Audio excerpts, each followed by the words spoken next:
Who's wrong and who's wronger? In this corner, followed by millions, James the Exploding Unicorn Breakwell. And in that corner, ignored by millions, Steve Da Shrinko Levers. Hey everybody, welcome back to Wrong and Wronger, the game show where you can place bets on whether Dr. Steve can make it off the ranch. Today's answer, a resounding no.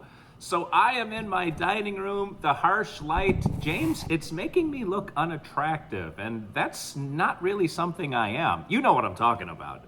You are a beautiful, beautiful man, and I am not lying at all. You definitely don't frighten small animals and children as you approach. Well, he is James, the Exploding Unicorn Breakwell. I'm Steve, Dr. Steve Olivas, and we bring our hijinks and our sunny dispositions because we are two beings filled with light to your phone every week. And James, we are having Snowmageddon down here in Tennessee, but you're having like Arctic Chillmageddon up there. Are you guys surviving? Yeah, we actually have blankets covering all our windows and doors. Usually if you see this, it means you live in a sketchy apartment building and you don't want people on the outside to know what you're up to, especially the police. But now that's just everybody here. That's just how we live our lives. But I've got to know, you live up on top of a hill in a warm and sunny land, unaccustomed to snow. So what is Snowmageddon down there? Is it a millimeter of snow, 2 millimeters? Walk me through it. I believe it or not, when I got up this morning, the dog kind of followed me into the kitchen just long enough to go, huh, and then he went back to bed. So I didn't have to take him out. I haven't been outside yet, but it appears we got 3, maybe 4 inches. So school will be probably canceled for the rest of the week.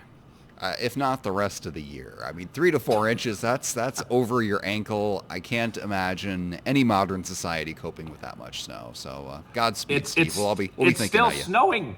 James, we might pick up upwards of another ½ inch of snow. Do you understand? I do not. This is this would be a minor inconvenience anywhere else. Although actually, up here it's so cold they didn't even go out and put the beet juice on the roads because it doesn't work below a certain temperature. I think it was -8 this morning before the wind chill, and the county just throws up their hands. They're like, figure it out on your own. And so that's where we are. We're at the figure it out on your own stage. So we're making do. The breweries were still open here. The restaurants were still open. So yesterday afternoon when it was -9,000 degrees, we of course went out and walked to a brewery and had ourselves a fine afternoon because on Sundays the pitchers are super discounted. And then we walked back and we picked up some pizza and it was a good day. So we are surviving this deathly cold just fine, and only a few of us froze to death. Well, I mean, and you're going to lose a few soldiers in any battle, so you've got to kind of minimize the losses, but expect a few. So you, at least, James, you live in a location. You're in a very cool little town because you are suburbia, but you're kind of small townish insofar as you can walk to most anything in town. We're about 10 miles from town, so we might as well be on the moon. We have no breweries, we have no restaurants that are within reach. Well, not only are you 10 miles from town, but your only path to anything is the highway. Like, it's not exactly pedestrian friendly. Just imagine, I mean, if you go out there walking in the deathly cold and slick snow, I mean, there's a 100% chance everyone is going to run you over. I mean, they would probably aim for you. And if you didn't want to do that, I guess you'd have to like trek cross country through all that snow, over the hills and dales, over barbed wire fence, and through the properties of about 100 people who are armed and dangerous and just looking for a chance to shoot an intruder, leaving a very clear and trackable trail on the snow. I would wear bright orange, that is for sure. We did, when we lived in Baltimore in the mid-90s, we were there for what was called the storm of the century at the time. There has since been a worse one that hit the East Coast, but this was like 1995-96, that winter between those 2 years. And we lived in a neighborhood that had a grocery store in the neighborhood, but it was probably a half to 3/4 of a mile from our apartment's location. We were in an apartment complex on the edge of that little development. But point is, when Snowmageddon hit, we got 48 inches of snow, Oh and my we pulled out our gosh. cross-country skis, and we cross-country skied to the store to get some stuff. So we really did go over hills and dales with our skis. And I do remember the plows were out, and we were skiing on the road because that was the most obvious place to ski. And I remember panicking, thinking, I got to get out of the way or I'm going to get killed by this plow. Because snowplow drivers, their job is to clear everything off the trees. Flora, fauna, doesn't matter what it is. Everything's going off of that street, including future Dr. Steve. I can't even imagine 48 inches. I mean, at that point, what do you plow? Like, where does the snow go? You can't even push it anywhere. That is, Yeah. man. Well, that's always an issue, and you don't have a driveway, but I'm sure you grew up with driveways where the snowplow would come through and bury your driveway. Like you'd have Yes. probably a 4 or 5 foot wall of snow, like an ice shelf that you'd have to pick through to get the car out. Yeah, and if you don't shovel it right away, it does become an ice shelf. It melts just a little bit and then refreezes, and then it is hard as rock, and you are just stuck. That is just your life now. You have a mountain at the end of your driveway, and it is up to you to deal with. I mean, now people, they get the snow blower. So around here, we don't get enough snow for everybody to have a snow blower, but we get enough snow that there's like one guy with a snow blower who gets really excited once every other year when there is in fact enough snow to blow. And he goes through and he does the sidewalks for like a 6-block span in every direction. He's just so excited. He also had a plow for the front of his Jeep. He's one of those guys. Yeah, man. He would come through. I remember one day I was, desperately trying to dig out for work, and just out of nowhere comes this Jeep and just boom, takes, 30 minutes of work and does it in half a second. That guy is my hero. I know, yes. And I don't know why. Go ahead. I don't know why he has all these toys. I guess just so he can be the hero once every 2 years. You know what? I support that use of money. He's a single guy. There's no spouse to say, why are you buying this for once every 2 years? And he just gets, once every 2 years, he gets to be Winter Batman. And I think that's wonderful for society.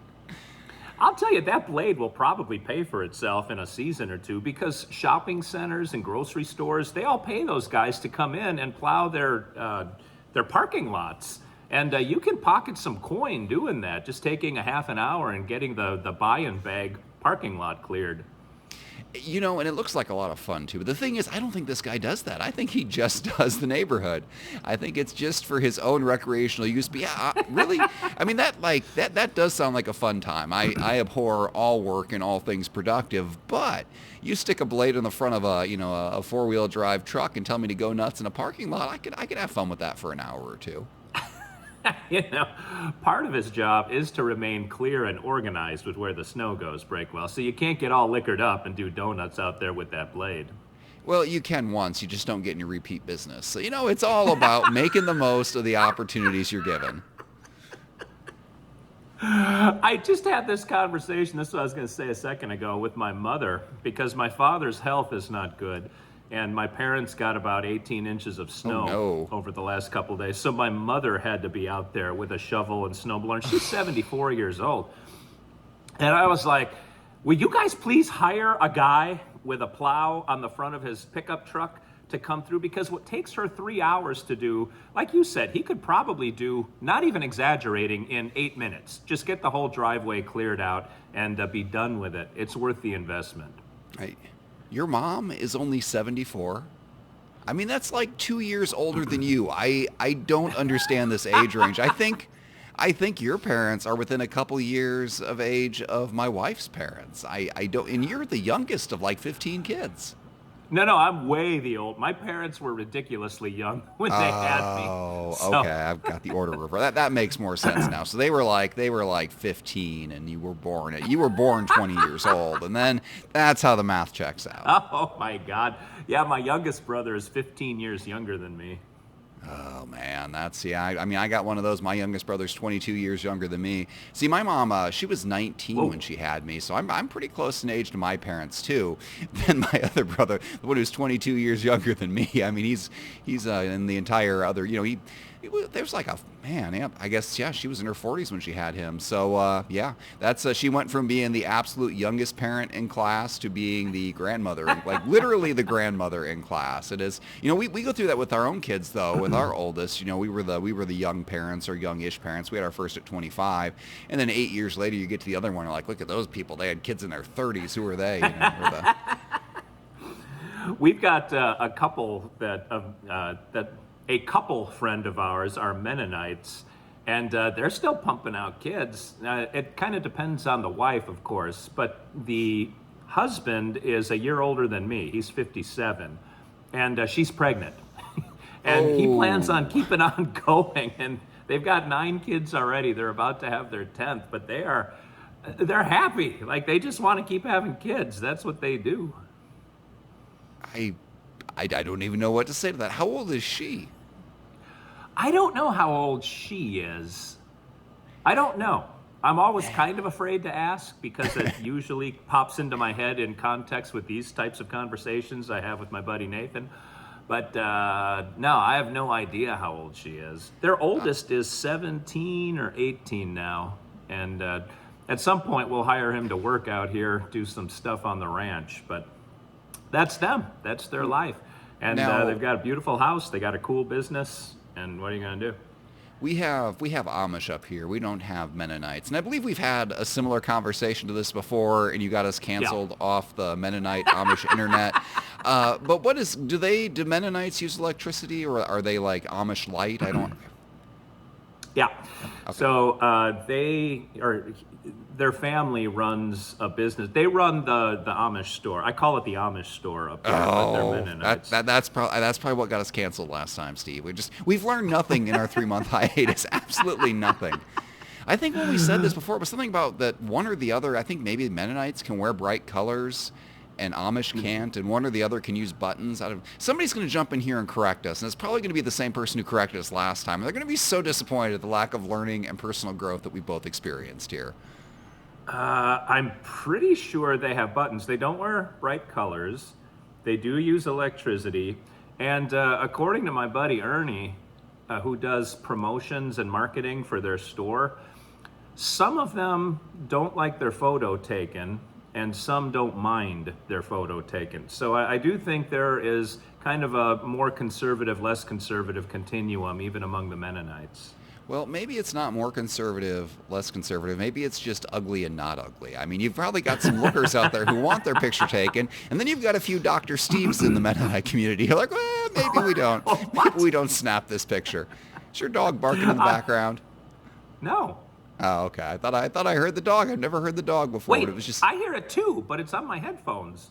Isn't it your place? No. Do we have a ghost dog in the broadcast? That's not what coyotes sound like, so it's not the coyotes. Although I will be out looking for tracks later. Oh yeah. No, I don't know what that is. Huh. Well, how about that? It's probably the Mennonite the Mennonite religious community coming for us. I don't think it wasn't you couldn't use buttons. It was like the buttons had to be like hidden by a flap of fabric, something along those lines. Inside. Yeah. Yeah. There was we went out to there's a state park an hour from here or so called Turkey Run, and it's gorgeous. It's got this it's all caverns have been carved and big canyons and stuff. It's like the Indiana's version of the Grand Canyon. It's actually pretty spectacular. I mean, you can be 30 or 40 they have 30 or 40 foot high rock walls on either side of you when you're walking down there. But we were there. And there were 3 big buses when we started our walk, but the people in the buses were already on the trail. When we got out there, they were Mennonites or Amish, one or the other. I think they were the ones that could have the bright colors because there were some greens and reds out there. But man, there were just mobs of them. And I think the purpose was to make the boys and the girls mingle. I think that's what this was. This was a co-ed trip out in the woods. But you know what, though? All the boys clumped together and all the girls clumped together, except for one. There was one Mennonite boy out there who was up with the Mennonite girls. Like, that guy has figured it out. He's living in the year 3000 here, and all these other dude bros, they just, guys are the same. It's just like the middle school dance. All the guys go to one side, all the girls go to one side, and the first guy who figures out how to cross that line, man, all guys are the same. Well, yeah, I don't know what the rules are about marrying, but I do know Nathan is looking at I think his son he might be 18 now, but he's like, we got to get him moving along here. We need grandchildren. So they are very pro-family, yeah. That is. But they take care of their families. Like, it's an interesting community, and we're glad to be sort of, I don't even know what the Shikta Goy version of Amish and Mennonite is, but we seem to be kind of kissed into the community up there. I don't know why they would ever accept you. What do you, Steve Olivas, have to offer to these hardworking, good, wholesome people? I have myself to offer, James. The power is within me, according to the Shazam movie that we watched yesterday. And they recognize that I am filled with eternal light. First of all, Shazam, great movie. I actually really enjoyed that one. Second of all, what you actually probably offer them is an endless supply of work. They look at you, they look at your haunted property, they look at your skill level, and they say, this guy doesn't have what it takes to survive out here, especially if, God forbid, there ever be 3 to 4 inches of snow. And he will keep us in paid labor until the end of time. Well, we are more than happy to have the help, that's for sure. I call that a win-win, Breakwell. I don't know what you got going on there, because I'm sure you do all of the upgrades and home improvements on your own. Man, I had to, so I've got 2 reliable contractors. I've got a plumber and I've got an electrician. And I call and they're out here and they do a great job. Everybody else I have contact with is terrible. It costs me a bunch of money. Nothing works. But I got a plumber and I got an electrician. But man, I had to call my electrician 3 times about my dishwasher. And the last time he came out here, he just said, if this doesn't fix it, you just need to do dishwasher. Like, there is nothing else. It is beyond the power of an electrician to fix. They fixed what's in the wall. They fixed what's in the bottom of the dishwasher. It just, there's nothing left, man. We're gonna have to take that thing out back and shoot it pretty soon. And I gotta say, when that thing's down for a week at a time, it is the worst thing. I feel like I am in the Amish community. That if you have to wash your own dishes, you might as well be out in the river beating your clothes on a rock. You go back in time 200 years, and it is the worst thing ever. And also, somehow, we're a family of 6, but we use 1,000 plates and 2,000 cups a day. It blows my mind. Like lately, I've been working from home, so I've been trying to stay on top of the chores more when I get breaks and things. I don't have that commute anymore. But man, I'll get the whole kitchen clean. Lunch rolls around. It looks like I never did a thing. It's like there were 4 kids home during this time. It should be 4 plates, 4 cups, but somehow it's about 1,000 times that. So I can't explain it. Maybe our kitchen is haunted. I don't know. It is amazing how kids exponentially increase everything's cost, expense, and when Mrs. Steve and I are here, we go through 1 garbage can worth of garbage every week. We take 1 little bag to the dump and talk to Donnie. When my son was here, I have to pack the car every week to go over to the dump. And it's the same with laundry. When he comes over just to say hi, we know that there's going to be a cost. And usually he has this basket of laundry. My wife, she washed and folded. He was sick for a little while he was here. She washed and folded his laundry. And she sent me a text and said, I'm going to make part of this up to get to the punchline. But she said he had 12 shirts. He had 7 pairs of socks, 3 pairs of pants, 1 pair of underpants. And I'm like, that's my boy. That's what you do when you're sick. Underpants are optional. Yeah, we run into that too.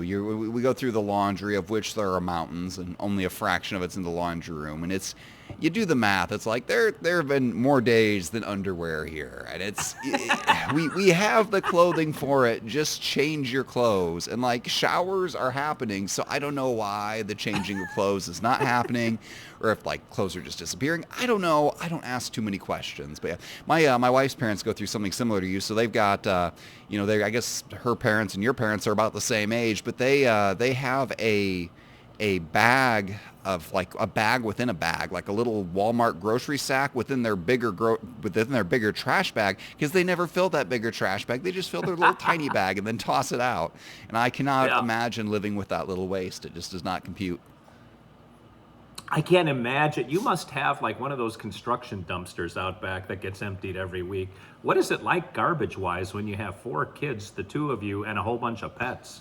Let me tell you, the best money I ever spent. The Yeah. local trash company, they give you one of these big old trash cans for free, and it's lifted with the mechanical arm now, so you can't put bags beside the trash can. It's all got to be inside. And I paid for a second trash can. Let me tell you something. I'm living high on the hog these days. $15 a month. That's like a Netflix subscription. I used it for a second trash can, and I don't regret it for a second, man. There are times over Christmas where we filled both of those, and it was getting dicey. Like, man, am I going to have to get a third? But so far, for the most part, two makes it, and we don't have to worry about what we throw away. We can just throw away everything, and life is grand. So you can't. So your guy doesn't get out of the truck even if something is lying next to the garbage can? Nope, that was the new rule they made, which honestly I approve it. It's 2024. Why should they have to go and like throw out their backs lifting this stuff when there's a giant machine on this garbage truck to lift it? So that's the rule. You got to put it in there. You can pay for extra for like this giant side bag that they will pick up, or you can add a second trash can. And then once a month they have big trash day where they have guys in smaller trucks come around and you can throw away a couch or a mattress or whatever else you want. It's A it's a good dishwasher, yeah. Yeah, it's a good system. We live in a civilization here, and there are rules, and I, unlike you, abide by those rules, and that's why I can live in a town and not 10 miles out in the middle of nowhere. So the truck, when it comes by, does the guy have to get out and like position the can toward the mechanical arm? Yes, I think there is a guy who positions the can. I believe there is a can positioner. But he is no longer a can lifter, which, I mean, is a big upgrade in quality of life. Well, I suppose, but you would think if you've got a couple little bags there, he could just sort of use like a centripetal force and just sort of cantilever those things into the back of the truck, regardless of how heavy they are. Yeah, but you're thinking small here, so I put out a little extra bag, and the guy next to me puts out a little extra bag, and pretty soon you have 10,000 extra bags, and it takes them 3 times as long. Or we could just put it upon each individual person to take their little bag and shove it into that trash can with all their might. So here's the other thing. Here's the other thing about having this mechanical arm. Like, it is a dispensation from all trash guilt. If I want to throw away, like, surplus 25 bags of sand, bricks, things that probably shouldn't go in there. If those things are at the bottom of the trash can, it doesn't matter that my trash can weighs 500 pounds. Nobody's going to get a hernia from this thing. That mechanical arm doesn't know it, just scoops it up and tosses it away. Like, if you wanted to get rid of a dead body, this is the way you do it. You can put a whole person in there, you put some straw on top, that thing's going to toss it away and they'd never know otherwise. So it's really a good system, and I'm sure you now regret living out in the country. No, are you kidding? I've brought stuff to the dump, and I'll say to Donnie, like, hey, what do I do with this thing? And he's like, throw it in. And I'll throw whatever in. And he pushes the button, and the big plunger shoves it all into the giant dumpster, and we never see it again. Nor will that story ever be spoken of out loud between us. Donnie is my guy. We gave him a nice Christmas tip this year. My wife is real touchy about like what we throw away. She's like, well, we could take this to electronic recycling, or isn't that technically toxic? You know what? It all goes out there, man. It just, and even electronic, I mean, recycling, I'm kind of the opinion that recycling in general is a scam, but specifically electronic recycling is really a scam because it's not like they're carefully disassembling these electronics and in saving all the parts. It's like they're just cracking them apart, pulling out any precious metals, and the rest of it goes in the trash anyway. I'm just saving a step. I don't want to wait 6 weeks for the next e-recycling day. I just want this thing gone. I've got 2 giant trash cans that make anything disappear. If that old printer is available and my wife's not looking, it's going in the trash can and no one will be the wiser. God, before we had Donnie, before we had an inside guy, my son and I used to go on runs where we would put whatever contraband we're trying to get rid of in the back of the car, and we would go to apartment complexes in Nashville under the cover of darkness and throw it in their big community bins. But now we got Donnie. Now I got a guy. You have been a rule breaker going all the way back, and I can only imagine the lessons you have taught to your son. He is going to be a trash bandit, a human raccoon, and you have unleashed him upon the world, and when he's out doing his bad deeds, he won't even have clean underwear. Well, it depends on if he's sick or not. I suppose. Mrs. Steve might follow him later in life, make sure those underwear are washed. That's right. That's right. Live fast, die young, wear clean underwear. That's my motto. Yeah. Well, Breakwell, as we... Oh, go ahead. No. You know what? We can't do a clean outro anymore. Just do your. I can tell you're trying to get me off here. You got a work day ahead of you. You got important things. You got a Snowmageddon to survive. And here I am, just trying to keep the conversation going. So I will step aside and let you do a proper outro and let you screw it up on your own. I'm going to need you for part of it because I want to know. All right. Do we have a 10 minutes to save your marriage question, or do we need to make another plea to our vast worldwide audience? We do, and actually. I failed. I was going to say, maybe I need to double check that email address to make sure it actually works. It's one I only use for that. What? So maybe we need to give out a secondary email address just in case. So if you, I'll tell you what, if you want to email, since I have not tested it because, how dare I not prepare for this podcast. If you want to send this out this time, why don't you email Dr. Steve? Just email him with your concerns, whatever your relationship question is, just shoot it at us and make the recording session last 10 minutes longer, which will truly kill Steve and make me happy. So what's that email address, Steve?